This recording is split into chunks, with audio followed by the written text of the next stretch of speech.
Monsieur le ministre des Affaires étrangères, dans la dernière période, les tensions entre l'Algérie et la France se sont accentuées.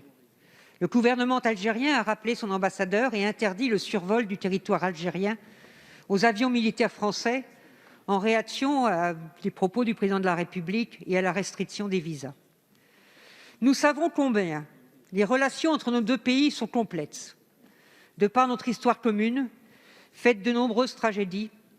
Et je veux ici évoquer les commémorations qui auront lieu dans quelques jours, rendant hommage aux victimes du massacre du 17 octobre 1961.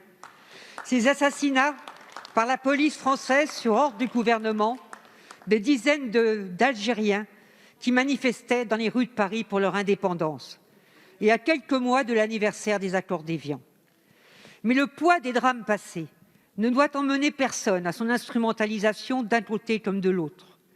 Derrière ces échanges difficiles de gouvernement à gouvernement, il y a un peuple, le peuple algérien, qui, pour beaucoup de femmes et des hommes qui le composent, aspire à la démocratie, à de profonds changements institutionnels.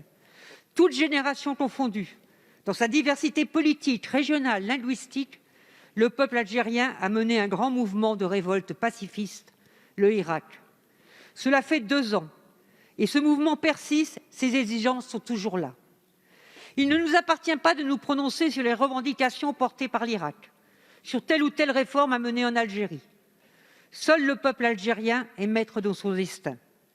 Mais nous devons être clairs sur la condamnation de la répression de ce mouvement et sur notre appui aux forces démocratiques. C'est le sens du colloque que j'organise avec les démocrates algériens vendredi à l'Assemblée nationale.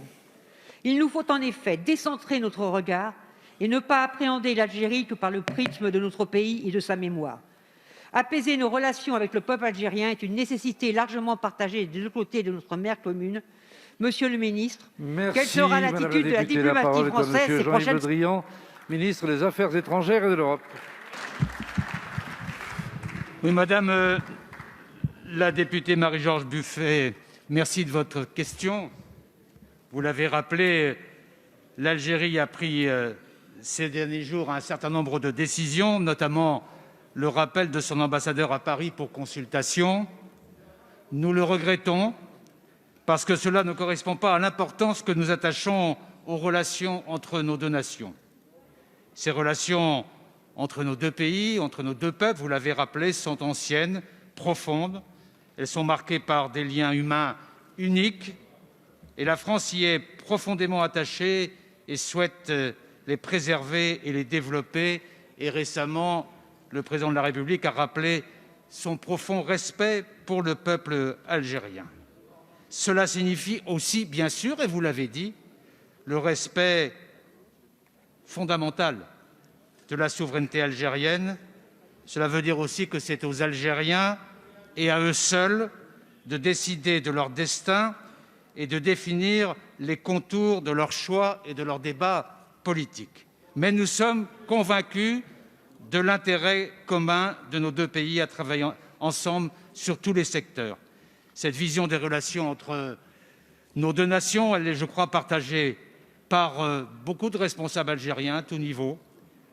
Pour certains d'entre eux, j'ai eu l'occasion de travailler de manière approfondie au cours des dernières années sur de nombreux sujets d'intérêt commun et nous sommes toujours parvenus, même dans la difficulté, à trouver des solutions lorsque des problèmes sont survenus. Cela vaut aussi, je le dis ici, sur les questions migratoires.